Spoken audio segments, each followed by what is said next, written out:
दोस्तों, आज की वीडियो में हम आपको रमजान के हवाले से एक ऐसा करिश्मा बताने जा रहे हैं जिसको सुनकर यकीनन आप हैरान रह जाएंगे और सोचेंगे कि वाह, क्या रमजान का करिश्मा है, अल्लाह की शान कितनी बड़ी है। तो दोस्तों, माह रमजान को मुबारक महीना मानने वाले इस वीडियो को एक लाइक जरूर करें और चैनल को भी सब्सक्राइब जरूर करें। प्यारे दोस्तों, रमजान की आमद पर हर तरफ अल्लाह का नूर बरसने लगता है, हर तरफ अल्लाह की रहमत बरसने लगती है। ये वो महीना है जिसमें अल्लाह तबारक व ताला बड़ा अता करता है। एक छोटी सी भी नेकी आपकी निजात का जरिया बन सकती है। दोस्तों, इस वीडियो को मोहब्बत के साथ पूरा आखिर तक जरूर देखते रहिएगा। दोस्तों, इस महीने में अल्लाह तबारक व ताला सबकी दुआ कबूल फरमाता है। प्यारे दोस्तों, इस महीने का हर कोई बेसब्री से इंतजार करता है। मुसलमानों के अंदर एक अजीब सी खुशी नजर आती है, हर तरफ रौनक ही रौनक हो जाती है। दोस्तों, एक 7 साल का छोटा बच्चा था जो जुमे की नमाज पढ़ने के लिए मस्जिद में गया। जुमे की नमाज के बाद इमाम साहब रमजान और रोजे की फजीलत बयान कर रहे थे। यह बच्चा भी रमजान और रोजे की फजीलत को बड़ी तवज्जो से सुन रहा था और उसके दिल में भी ख्वाहिश पैदा हो गई कि वो भी रोजे रखेगा, वो भी सहरी करेगा, वो भी इफ्तारी करेगा, वो भी अल्लाह की हम्दो सना बयान करेगा। प्यारे दोस्तों, अभी ये बच्चा सिर्फ 7 साल का है। आप उसके अंदर का जज्बा देखें, रमजान और रोजे की मोहब्बत देखें। और यही हाल और यही जज्बा रमजान शरीफ में तमाम बच्चों का होता है। प्यारे दोस्तों, वो बच्चा ये बयान सुनने के बाद अपने घर जाकर अपनी अम्मी से कहता है कि मुझे भी रोजा रखना है, मुझे भी सहरी में उठा देना। लेकिन मां जानती थी कि अभी मेरा बच्चा बहुत छोटा है, अभी वो इस लायक नहीं कि वो रोजा रख सके। लेकिन वो बच्चा था, वो बार बार जिद किए जा रहा था कि मुझे रोजा रखना है, अल्लाह की इबादत करनी है। और जैसे ही रात हुई वो फौरन सो गया। लेकिन सेहरी का जब वक्त हुआ तो बच्चा ना उठ सका और बच्चे की मां ने उसे नहीं उठाया। मां ने सेहरी की नमाज पढ़ी और कुरान पाक की तिलावत में लग गई। जब सुबह हुई, जैसे ही सूरज की रोशनी उस बच्चे के मुंह पर पड़ी तो वो उठ गया और उठते ही ये बात कहने लगा, मां, तुमने मुझे सेहरी के वक्त क्यों नहीं उठाया? और इसी बात को लेकर वो बहुत ज्यादा रोने लगा और कहने लगा कि मेरी आरजू थी, मेरी तमन्ना थी कि मैं भी रोजा रखूंगा, लेकिन मां, आपने मुझे नहीं उठाया, मुझे क्यों नहीं उठाया? और वो बच्चा रोने लगा। उसकी मां ने उसे समझाया कि बेटा, अभी तू रोजा रखने के लायक नहीं है, अभी तू बर्दाश्त नहीं कर पाएगा। लेकिन वो बच्चा अपनी जिद पकड़े रहा और ऐसे ही पूरा दिन गुजर गया। फिर जब रात हुई तो वो बच्चा ये जानता था कि अगर आज रात सो गया तो फिर से नहीं उठ पाएगा। इसीलिए वो बच्चा रोजे की हसरत में रात भर जरा भी नहीं सोया। फिर जब सहरी का वक्त हुआ तो उसने भी सहरी कर ली और रोजा रख लिया। आज वो बच्चा बहुत खुश था, आज उसने रोजा रख लिया है। प्यारे दोस्तों, फिर जैसे ही सुबह हुई, सूरज निकलने लगा तो मां बेचैन हो गई, क्योंकि वो जानती थी कि मेरा बेटा ये बर्दाश्त नहीं कर पाएगा। वो किचन में गई और जल्दी जल्दी खाना बनाया और दोपहर के वक्त अपने बेटे से कहा कि कुछ तो खा ले मेरे बेटे, दोपहर हो गई है, तेरी ये हालत मुझसे नहीं देखी जाती है। बच्चे ने कहा कि रोजा तोड़ना गुनाह है। तब मां बोली कि मेरे बेटे, तेरा गुनाह मैं अपने सर ले लूंगी, कुछ तो खा ले मेरे बेटे, दोपहर हो गई है। बेटे ने कहा कि मां, मैंने सुना है कि जन्नत में हर रोजेदार जाएगा और हश्र के दिन जलवाए परवरदिगार पाएगा। मां, मैं अपना रोजा नहीं तोड़ूंगा। लेकिन वो मां थी मां, आखिर मां होती है। वो बार बार कहे जा रही थी कि मेरे बेटे, तेरा गुनाह मैं अपने सर ले लूंगी, तू रोजा तोड़ दे, तू कुछ खा ले, तू रोजा बर्दाश्त नहीं कर पा रहा है। लेकिन जो बेटा था वो किसी भी हाल में नहीं माना। वक्त गुजरता गया और फिर जब असर का वक्त आया तो बेटे की हालत बहुत ज्यादा खराब हो गई, यानी कि उसकी तबीयत इस कदर खराब हो गई कि उसका गला सूख गया। हत्ता कि ये हुआ कि भूख और प्यास की वजह से उसकी जान निकल गई और वो बच्चा इंतकाल कर गया। ये देखकर उसकी मां बहुत रोई, बहुत पछताई। इतने में मगरिब का वक्त हो गया। जैसे ही इफ्तारी का वक्त आया, उसने रोजा खोला और वो रोजा खोलती जाती और रोती जाती। फिर उसने मुसल्ला बिछाया और मगरिब की नमाज अदा की। और नमाज अदा करने के बाद हाथ उठाकर वो दुआ करने लगी, या अल्लाह मेरा बेटा चला गया, अब मैं क्या करूं? मेरी तो सारी कमाई लुट गई, अब मैं क्या करूं? मैं कैसे जीऊंगी? वो दुआ मांग रही थी कि इतने में उसके दरवाजे पर एक फकीर आ गया। उसने कहा कि घर में कोई है? मैं रोजेदार हूं, मुझे कुछ खाने को दे दो। जब उस औरत ने उस फकीर की आवाज सुनी तो उसने जो कुछ बनाया हुआ था सब उस फकीर को दे दिया। जब वो फकीर को देने गई तो उसकी आंखों में आंसू थे। उस फकीर ने कहा कि तुझे क्या हुआ है? तो उस औरत ने बताया कि मेरा 7 साल का बेटा था, उसने जिद करके रोजा रख लिया और भूख की वजह से असर के वक्त उसकी जान निकल गई। दोस्तों, फिर वो फकीर घर के अंदर आया और उस बेटे के सिरहाने खड़ा होकर बोला, उठ खुदा का नाम लेकर, ए नन्हे रोजेदार। जैसे ही उसने ये अल्फाज बोले, इतने में क्या हुआ कि वो बच्चा जो मर चुका था वो नन्हा रोजेदार फिर से जिंदा हो गया और अल्लाह पाक का नाम लेता हुआ उठ खड़ा हुआ। दोस्तों, ये बहुत बड़ा करिश्मा है। एक नन्हा रोजेदार जो मर चुका था वो अल्लाह का नाम लेते हुए फिर से जिंदा हो गया। दोस्तों, ये अल्लाह तबारक व ताला का बहुत बड़ा करिश्मा है। ये माह रमजान मुबारक का करिश्मा है कि एक मुर्दा बच्चा फिर से जिंदा हो गया। अल्लाहू अकबर।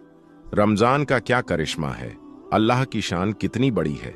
दोस्तों, माह रमजान को रहमत का महीना मानने वाले कमेंट बॉक्स में अल्लाहू अकबर जरूर लिखें।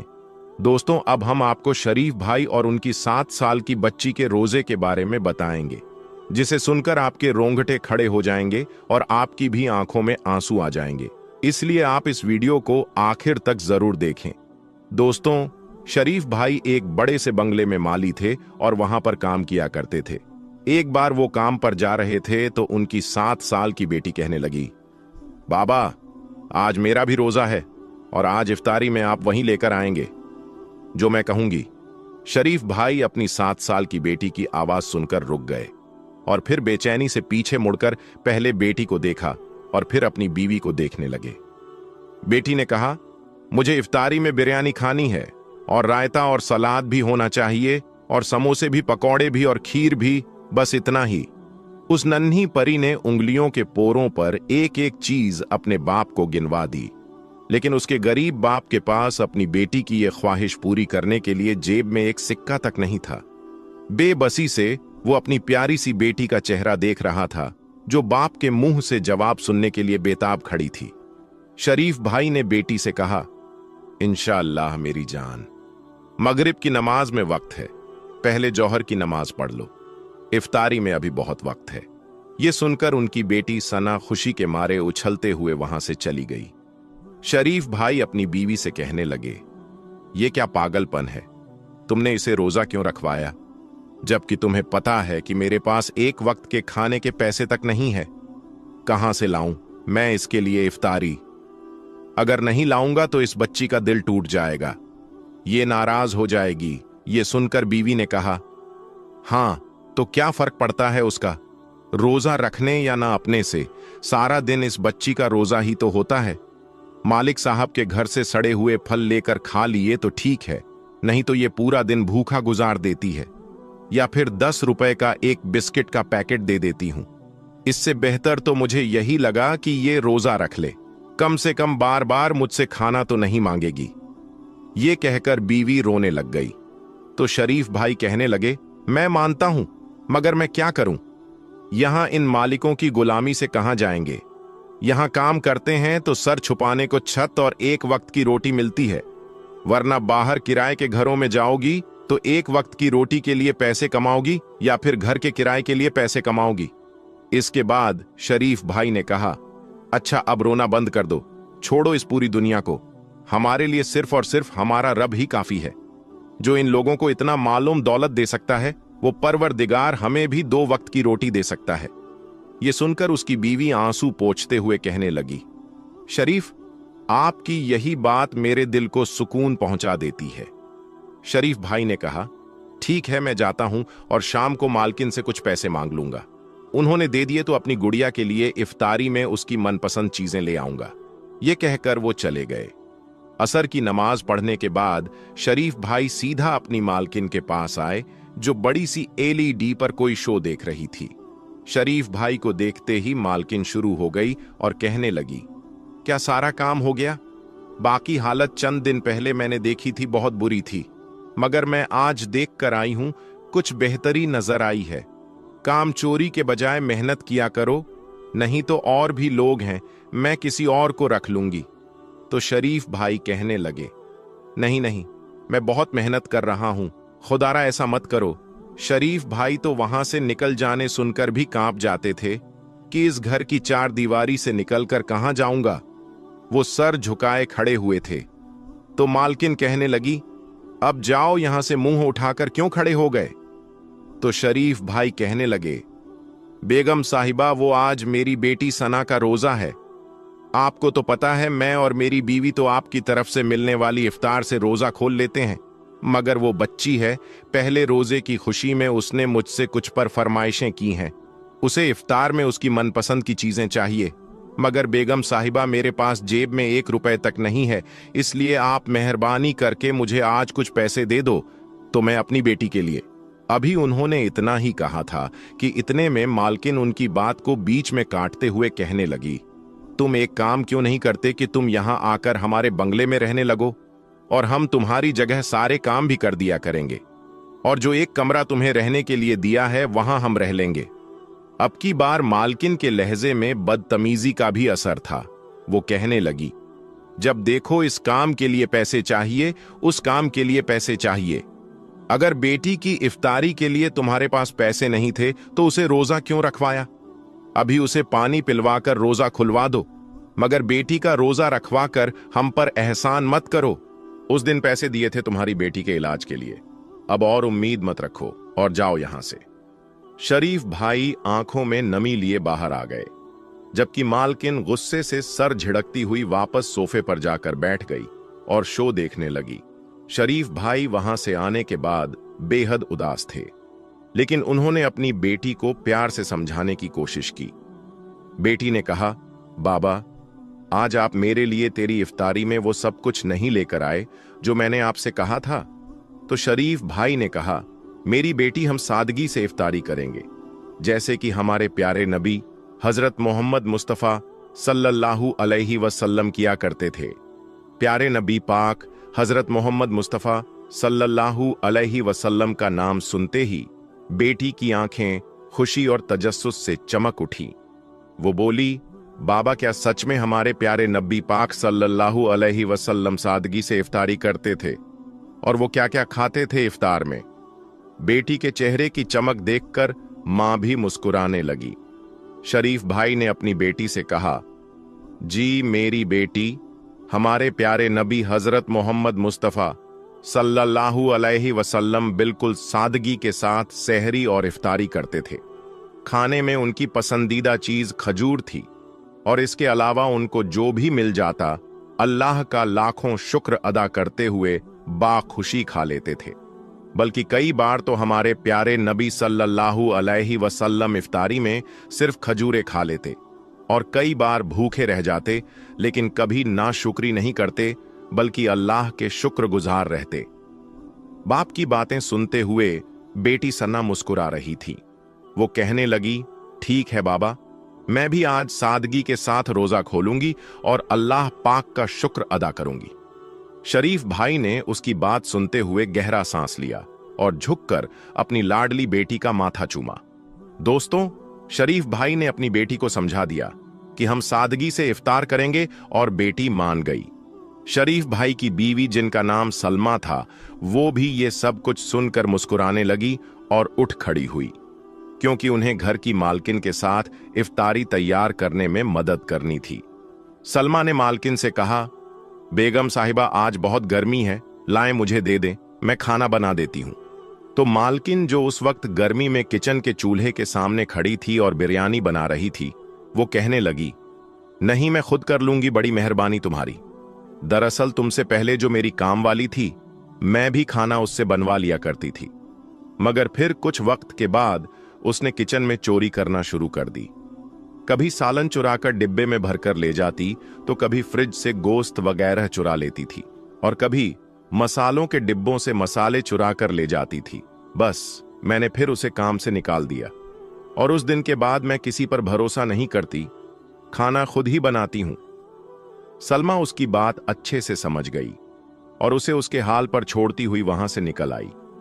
बिरयानी बनाते बनाते अचानक मालकिन का मोबाइल बजा और वो जो बिरयानी को दम पर रखने वाली थी उसे वैसा का वैसा छोड़कर मोबाइल पर बात करते हुए किचन से बाहर निकल आई और यहां से वहां टहलते हुए बात करने लगी और इस बात से अनजान हो गई कि किचन में चूल्हे पर रखी बिरयानी की डेगची में छत से छिपकली गिर चुकी थी। फोन पर बात करने के बाद वो वापस किचन में आई और मोबाइल पर नजरें टिकाए बहन का नंबर मिलाते हुए डेगची में चमचा घुमाने लगी और मिक्स करने लगी। वो इस बात से अनजान थी कि छिपकली का जहर पूरे खाने में मिल चुका है।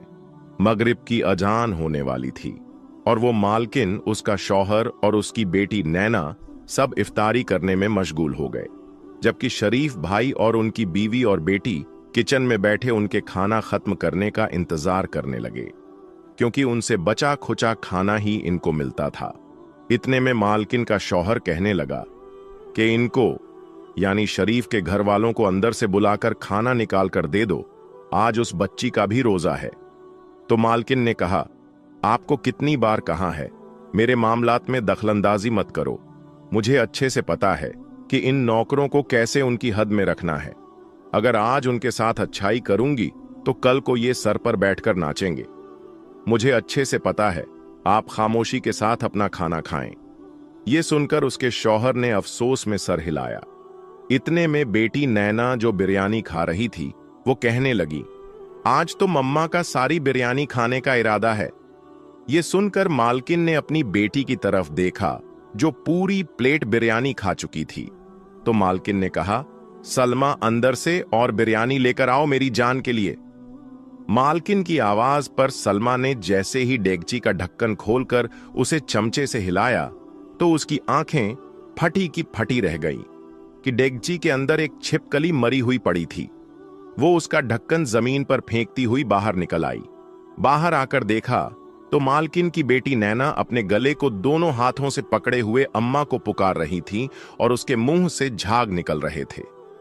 ये देखकर मालकिन अपनी बेटी से कह रही थी, नैना, नैना, मेरी बच्ची क्या हुआ है? तमाम नौकर जमा हो गए। सलमा ने कहा, बेगम साहिबा, बिरयानी की डेगची में छिपकली मरी हुई है। सलमा की बात सुनकर उन्हें ऐसा लगा जैसे उनके पैरों के तले से जमीन निकल गई है। मालकिन के शौहर ने वक्त को खराब किए बगैर अपनी बेटी को गोद में उठाया और वो सब उसे अस्पताल की तरफ लेकर भागे जहां नैना का मैदावास किया गया। डॉक्टर्स का कहना था कि उसकी हालत अभी भी खतरे में है। रोते रोते 2 बार मालकिन बेहोश हो चुकी थी, जिसे सलमा संभाल रही थी। नैना के कमरे के बाहर 7 साल की बच्ची सना बैठी हुई थी और उसकी सेहत के लिए अल्लाह से दुआ मांग रही थी, जबकि शरीफ भाई मालकिन के शौहर के साथ भाग दौड़ करने में लगे हुए थे। मालकिन ने डॉक्टर से कहा, डॉक्टर मेरी बेटी कैसी है? तो डॉक्टर बोला, सच बोलूं तो जब आप लोग इस बच्ची को यहां लेकर आए थे तो उसकी हालत को देखते हुए उसका बचना मुश्किल लग रहा था, लेकिन पता नहीं कैसे वो खतरे से बाहर है, बहुत मुबारक हो। ये कहकर डॉक्टर वहां से चला गया, जबकि मालकिन सिसक सिसक कर रोते हुए सजदे में गिर पड़ी। तो उसका शौहर कहने लगा, आज कैसे तुम्हें अपनी बेटी की तकलीफ महसूस हो रही है? देखा ना औलाद की तकलीफ कैसे इंसान को बेबस बना देती है। मगर तुम्हें क्या, तुम्हें तो सिर्फ अपनी बेटी की तकलीफ महसूस होती है। इस बच्ची को देखो जो कमरे के बाहर बैठी सूखे लबों के साथ बिना इफ्तारी किए तुम्हारी बेटी के लिए दुआ मांग रही है। ये वही बच्ची है जिसके बाप ने आज इफ्तारी के लिए तुमसे पैसे मांगे थे। ये वही बच्ची है जो तुम्हारी इफ्तारी का इंतजार कर रही थी ताकि तुम्हारा पेट भरने के बाद वो अपनी भूख को मिटा सके। लेकिन तुम्हें क्या, तुम्हें खुदा का खौफ बिल्कुल नहीं आता? इन पर ऐसा जुल्म करते हुए जैसी तकलीफ आज तुम्हें हुई है, ऐसी ही तकलीफ आज शरीफ भाई और सलमा भाभी को अपनी बेटी को भूखा बैठे देखकर हुई होगी। जब तुम अल्लाह के बंदों पर रहम करोगी तो अल्लाह भी तुम पर रहम करेगा। अल्लाह के बंदों को तकलीफ पहुंचाओगी तो खुद भी तकलीफ सहने के लिए तैयार रहना। मुझे लगता है कि शायद अल्लाह ने इस बच्ची की दुआ सुन ली है, जो रात के इस पहर भी बिना रोजा खोले भूखी प्यासी अपने रब से तुम्हारी बेटी के लिए दुआएं मांग रही है। मालकिन जमीन पर सख्ते की हालत में बैठी रही। उसका दिमाग सुन्न हो चुका था, जबकि ये सब बातें बहती हुई आंखों के साथ रोते हुए दीवार से टेक लगाएं शरीफ भाई और उनकी बीवी सलमा भी सुन रहे थे।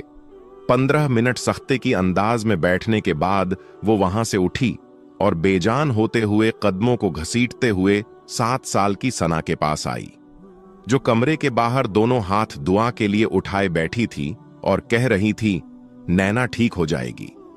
ये सुनकर मालकिन कहने लगी, बेटी मुझे माफ कर दो, मैं बहुत जालिम हूं। मेरे किए गए हर जुल्म के लिए मुझे माफ कर दो। सना को अचानक सीने से लगाते हुए मालकिन एक बार फिर से रो पड़ी तो सलमा कहने लगी, नहीं बेगम साहिबा जी, आप क्या कह रही हैं? आपको माफी मांगने की कोई जरूरत नहीं है। इतनी देर में मालकिन का शौहर भी वहां पहुंच गया और कहने लगा, ये देखो सना बेटी, मैं आपके लिए क्या लेकर आया हूं। सना की आंखों में चमक आ गई और वो कहने लगी, क्या है अंकल इसमें? तो उसने कहा, इसमें इफ्तारी है। ये देखो बिरयानी, शरबत, खीर, पकौड़े, समोसे, सब कुछ है। अपने सामने पड़ी इतनी ज्यादा चीजों को देखकर सना की भूख चमक उठी। वो मालकिन की तरफ देखकर कहने लगी, ये सब मेरे लिए है? तो मालकिन ने कहा, हां मेरी जान, ये सब आपके लिए है। अब आपको खाने से कोई मना नहीं करेगा। आपको इनमें से जो खाना है आप खा सकती हो। सना ने कहा, अम्मी बाबा, आपने भी तो इफ्तारी नहीं की है, आप दोनों भी आ जाएं, हम सब मिलकर खाएंगे। इसके बाद मालकिन और उसका शौहर और सना और उसके अम्मी बाबा सब साथ में बैठकर खाना खाने लगे। तो दोस्तों, आज की इस वीडियो में बस इतना ही। हम मिलेंगे आपको अगली वीडियो में। तब तक के लिए अल्लाह हाफिज।